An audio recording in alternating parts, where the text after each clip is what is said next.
러시아와 한국, 미국과 유럽연합 등 전 세계 강대국들의 군사력이 얼마나 상승했는지를 확인할 때 군사 전문가들은 그 국가가 가진 차세대 무기들의 수량과 성능을 먼저 측정합니다. 물론 병력의 숫자도 어느 정도 중요하지만 2021년 현재 현대전에서는 차세대 무기체계로 전략과 전술을 완전히 뒤바꿔버리기 때문에 차세대 신무기 개발만이 우리나라의 군사력 상승의 핵심이 될 수밖에 없는데요. 또한 차세대 신무기의 성능은 독자적으로 무기를 개발한 경험을 많이 가진 군사 강국일수록 더욱 극명하게 나타납니다. 전투기와 탱크, 이지스 구축함 등 신무기 체계에 대하여 적용할 수 있는 기술을 얼마나 많이 가지고 있는지, 그러한 기술을 얼마나 효과적으로 적용할 수 있을지에 따라 전 세계의 군사력이 측정되고 있죠. 2021년 차세대 신무기의 핵심 체계가 되는 소재 기술이 급부상함에 따라 첨단 기술 강대국 한국이 보유한 소재 기술을 전 세계 국가들이 간절히 원하게 되었는데요. 한국산 소재 장비가 더욱더 튼튼해지며 가벼워지고 차세대 무기의 성능을 결정짓는 핵심 장비로 급부상했다는 뉴스 속보입니다. 군사정보 뉴스 채널 대고구려 제고 구독과 알림 설정은 영상을 제작하는 데 매우 큰 힘이 됩니다. 옛날부터 시작해 한국의 군사기술 개발은 도전의 연속이었습니다. 아무런 기반 시설도 없고 기술을 개발할 인력도 터무니없는 상황 속에서 우리나라의 과학자들은 매일 밤을 새며 이론을 정립하고 기술을 검증하는 등 노력을 쏟아가며 국산 무기를 개발했던 역사를 가지고 있죠. 2차 세계대전 이후 한국인들의 의지를 통해 일제강점기에서 독립한 지 불과 몇십밖에 되지 않은 나라가 지금도 많은 나라들이 절대로 개발하지 못하는 탄도미사일 개발에 성공해 세계 8번째 탄도미사일 보유국이 된 것부터 시작해 차세대 탱크와 5세대급 전투기에 셀비의 미사일 잠수함과 스텔스 이지스 구축함들을 국산 기술로 생산하고 있는 것은 세계적으로 봐도 유례가 없는 일입니다. 이것이 가능했던 이유는 국산 무기 개발이라는 목표가 절실했기에 가능했던 일이었습니다. 아무래도 기술력이 부족했던 시절 상당수의 부품과 소재는 외산 수입품에 의존할 수밖에 없었지만 그것은 옛말이 되었습니다. 세계 10위권의 GDP 경제력 가진 강대국 대한민국의 소재 개발이 이루어지고 기술이 발전하면서 국산 무기에 탑재되는 부품의 국산화율은 점차 높아져 가는데요. 최근 국방과학연구소가 발표한 내용에 따르면 기존 장갑판의 기술력을 뛰어넘는 초고강도 장갑판을 자체 개발해 세계 최초로 성공했다는 사실을 밝혔습니다. 여기서 주목할 점은 기존 장갑판의 소재로 쓰이던 미국산 베인 라이트 강철판보다 방어력과 탄성이 뛰어나면서도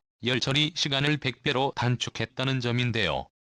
이로 인해 생산 속도가 월등히 빨라진 것인데요. 이렇듯 차세대 신무기에 탑재할 새로운 소재 개발과 함께 국내 생산을 통해 외화 유출을 막고 뛰어난 생산성과 성능으로 대한민국 군 전력 향상에 크게 이바지할 것으로 기대됩니다. 또한 해당 보도 과정에서 초고강도 장갑 한 해 성능 시험을 인도의 K9 자주포의 공장에서 여러 차례 진행했다는 사실이 추가적으로 밝혀졌는데요.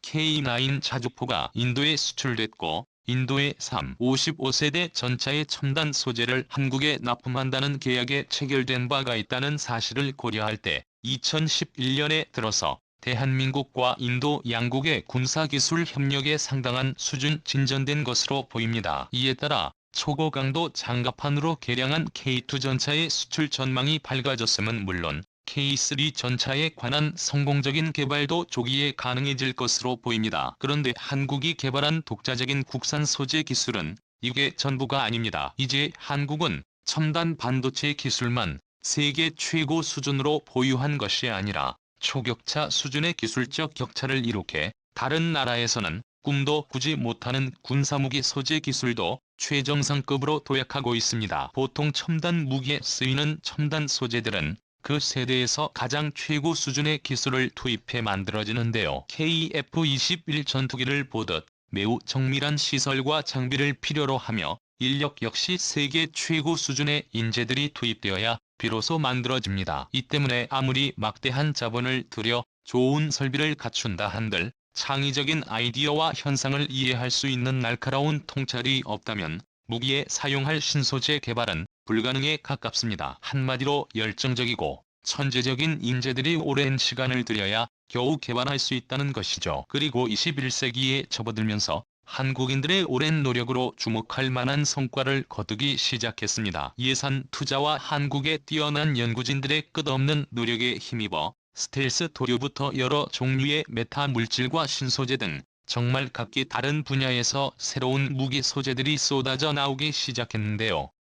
우선 KF-22 전투기가 2016년에 개발 완료됨에 따라 가장 필요한 건 스텔스 도료입니다. 다행히도 한국은 이미 스텔스 도료를 보유하는 데 성공했으며 상위권을 달리고 있죠. 한국산 스텔스 도료는 1999년부터 시작된 오래된 사업입니다. 당시 우리 군 관계자들은 스텔스도가 꼭 스텔스 형상의 전투기가 아니어도 육군과 해군 그리고 공군 등 무기의 성능을 향상할 수 있고 스텔스 기술의 기본이었기에 높은 수준의 차세대 무기를 개발하기 위해서는 반드시 확보해야 하는 기술로 파악했습니다. 당연히 이를 개발하기 위한 범국가적인 개발 사업이 진행되는 데 적합한 업체를 선정하고 스텔스 도료를 본격적으로 개발했는데요. 개발 10년 만인 2009년 비로소 스텔스 도료를 한국의 기술로 완성하는 데 성공시켰습니다. 해당 스텔스 도료는 노루 페인트가 방산 기업들과 합작해낸 결과물로 스텔스 페인트통에는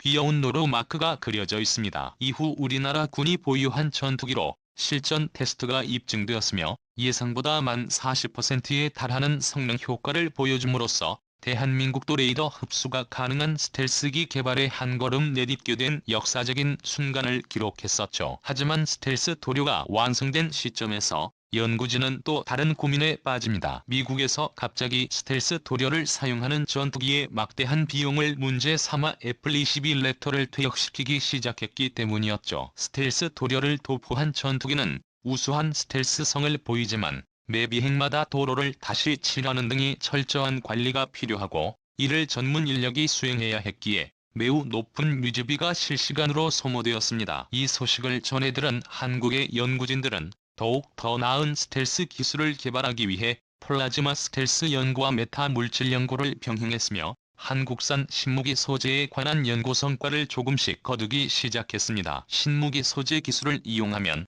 회의의 F-22 전투기를 공격하는 레이더파를 무력화시켜 적군의 전투기에 탑재된 레이더파를 먹통으로 만들어버리는 스텔스 필름을 개발하는 게 충분히 가능해집니다. 플라스틱 필름에 메타 물질을 접착해 스텔스 도료를 대체할 수 있는 스텔스 필름을 만드는 연구가 진행되고 있습니다. 그 수준 역시 상당한 것으로 알려져 있는데 한국의 실험 결과 레이더파에 대해서 90%의 높은 흡수율을 기록하는 데 성공했습니다. 여기서 중요한 것은 필름을 구성하는 핵심 재료인 소재에 관한 대량 생산에 있어 한국이 세계 최고 수준의 기술력을 가지고 있다는 점입니다. 반도체 기술부터 시작된 한국의 초정밀 소재 개발 수준은 KF-21 전투기의 스텔스 필름에 관해서도 많은 영향을 끼치는 게 확인되었군요. 스텔스 필름과 비슷한 잠재력을 가진 한국산 메타물질은 자연에서 발견되지 않는 특성을 가지도록 설계된 인공물질을 총칭합니다. 어떤 물질을 어떤 형상으로 설계하느냐에 따라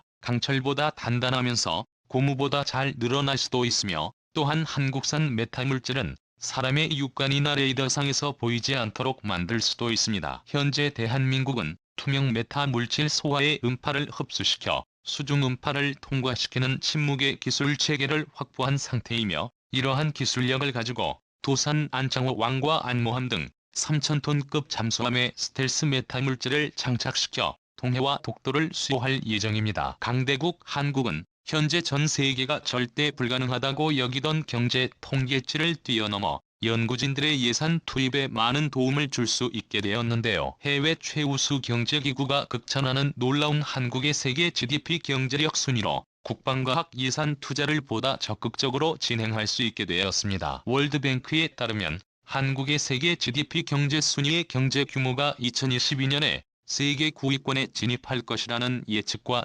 동시에 국방 예산은 2014년까지 58조 원을 넘어 60조 원을 달성할 것으로 예상되는데요. 쇠퇴하는 일본과 10조 이상의 차이를 벌려 초격차를 유지하게 됩니다. 강대국 한국의 영원한 자주국방을 위해선 끝없는 차세대 무기 개발밖에 없다는 사실을 모두가 알고 계실 것입니다.